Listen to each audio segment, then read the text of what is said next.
Heather Hall back with Cambria, and we have some really fun things we're going to discuss today. We're going to get into the design trends with Head of Design Summer Kath, and a few of the topics that we're going to cover are intentional living, wellness, color, materials, macro trends, and of course, kitchens and baths. So let's get started. Summer, thanks for today. I'm really excited to hear about some of the trends. Thanks, Heather. This is exciting. I love talking about what's fresh and what's coming. Summer, let's kick it off right away with one of the first things we're going to discuss today, and that was intentional living and comfort. Let's do it. And I'm going to cover intentional living, comfort, and wellness, which all wrap in together.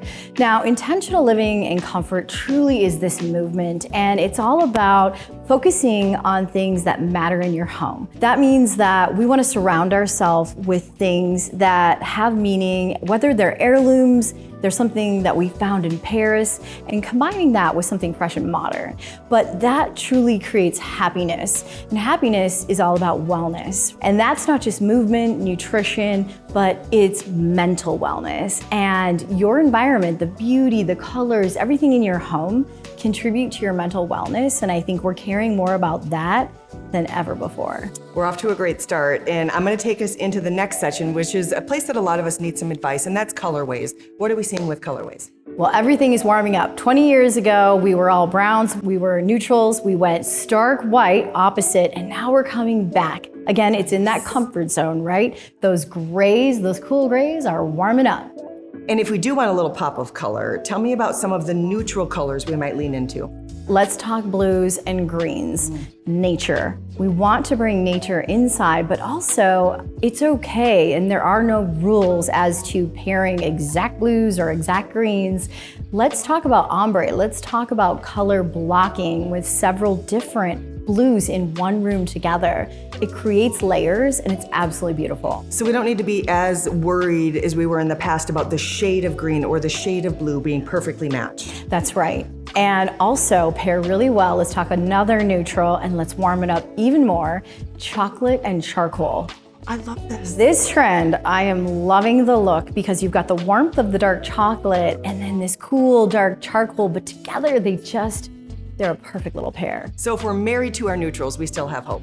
That's right. They're just transitioning. Let's say we're really ready to step outside of the box. Take me on to a couple of colors that maybe could be unexpected in design. Yeah, so again, neutral, but adding in a little bit of that golden in opulent ochre. So ochre, think caramel, camel, warm, yummy, comfortable furniture, or even in your wall coverings or countertops.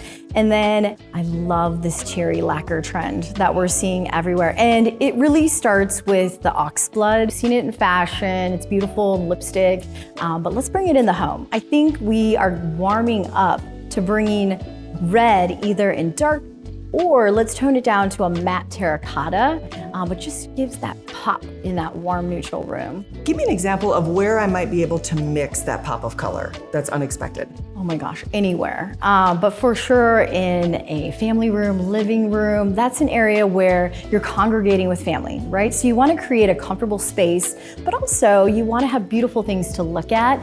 And by adding different colorways, you're adding in layers. So you don't even need texture that you can touch, but visual layers, it's like candy for your eyes. Oh, this is so helpful. Can you take me into materials and what's trending and what we're seeing for materials in the home? Yeah, so metals, it's not new, but we're gonna talk about mixing metals. It's been in fashion for a while on the runways, and of course, stainless steel is never gonna go away. Brass has been here, but we're seeing brass warm up and almost go antique or burnish. Again, that's playing to that vintage look, but some of our plumbing fixture companies out there are creating antique looks in modern silhouettes. Again, you're combining the old and new all in one object. If I'm unsure of what my personal design aesthetic is for metals, do you have a suggestion for me to help identify that? Here's what I love. Walk into your closet. Check out what colorways and what are the textures that you love to wear and you gravitate towards, because most likely it makes you happy and it gives you confidence. Really apply that to your home. It surely will make you happy. What are we seeing for woods and texture?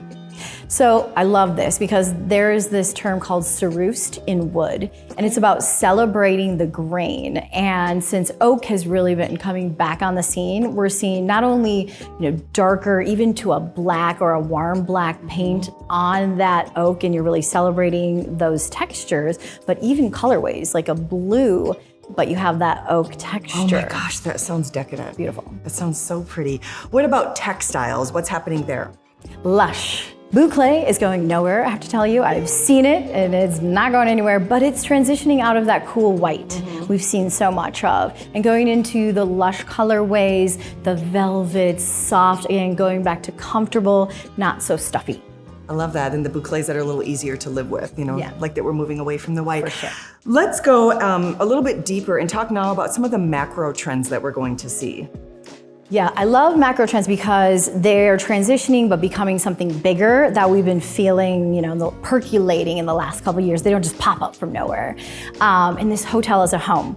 We've been calling it the Tulum resort living look, and now it's really hitting as far as we love all of the little luxuries of going to a beautiful resort, but why not bring that home? Because again, contributes to happiness and joy every day.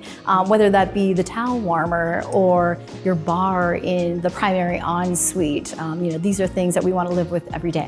I know that you've taught me that a home is really a reflection of who we are. How do I transition that into design? Yeah, and I like to call that the symbol of self. Okay. Again, we're talking about heirloom pieces, objects, finding things that you love and placing them so that it reminds you of a memory. And again, the colors. If you look at your fashion and reflect that into your home, that truly is, personalizing it to you. And then let's talk about customization and personalization. This macro trend, which I call new vintage. New vintage is combining different styles. So we would say, I want a mid-century modern look in my home. But maybe you're an Art Deco fan, with your art or in a specific room, or you like the European look for the kitchen. Now we can combine those styles all in one home and create something that's very special to us. And as far as accessorizing in the amount of things we have in the home, what are we seeing there? So accessorizing should really be looked at from intentionality and what is the most meaning, but also not over-consuming. Okay. So over-consuming really plays into the sustainability of our lifestyles. So let's focus on high-quality products for our home that last. And as we're starting to pair multiple pieces together, give me one more trend that I can bring into this next year. Yeah, I love this one. Maximalism, and this is huge. It's really coming from fashion.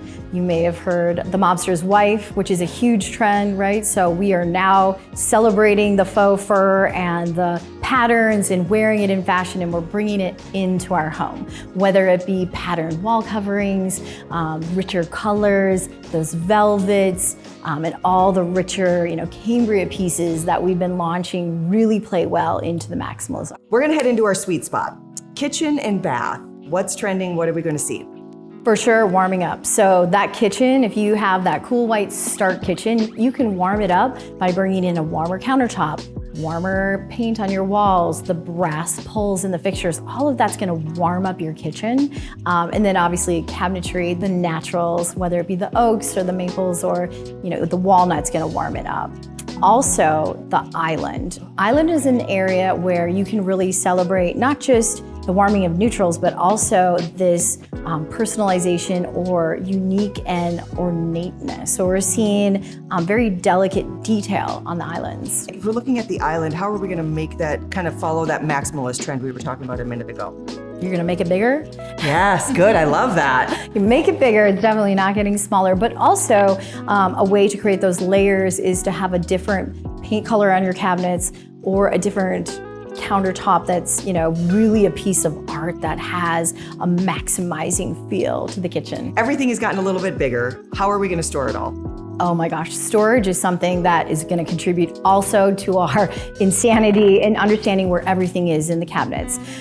There are amazing companies out there that have innovated in storage, whether it be in our drawers, in our cabinets, so that we know where everything is and it's perfectly placed, even that junk drawer. And I see that as a wonderful macro trend.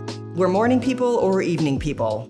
Let's talk about designing for both spaces. Can we start in the morning? Well, coffee is like a ritual. Let's talk about wellness and having a moment to ourselves. And so let's give the coffee bar a moment. So what we're seeing is a trend for creating an actual coffee station, whether we close it up during the day or you have a big enough space to let it celebrate and be well designed all day long. Because we have espresso in the afternoon when we get the little snoozers. It's great too how you talk about that being a ritual. If we're coming home after a long day and we want to wind down, how can we set a really beautiful bar? And the bar is also having its moment. Home bars are not new, but really giving them prominence and designing, applying all the trends, whether it's maximalism, having that mobster bar where you come home and have a brandy and relax and unwind. Even if you want a bar moment that you close up during the day, we're paying attention to it. Summer, I learned so much from you today. Can you just give me a summary of everything that we talked about? Yeah, so let's talk about intentionality and comfort. That's so important today. And I think if we are intentional and really put our minds toward it, we can create a space that makes us happy, including the color prominence and what colors we choose, understanding how important they are, less consumption, and selecting those higher quality products that are gonna last, like Cambria, really is something that we all can do to contribute to climate and sustainability. This has been incredibly helpful. Thanks again to you, Summer. Thanks again to you for watching. And if you found this video helpful, make sure that you're going to hit that like button. Also, for more great trends and ideas like this, make sure that you subscribe. Thanks for joining us today.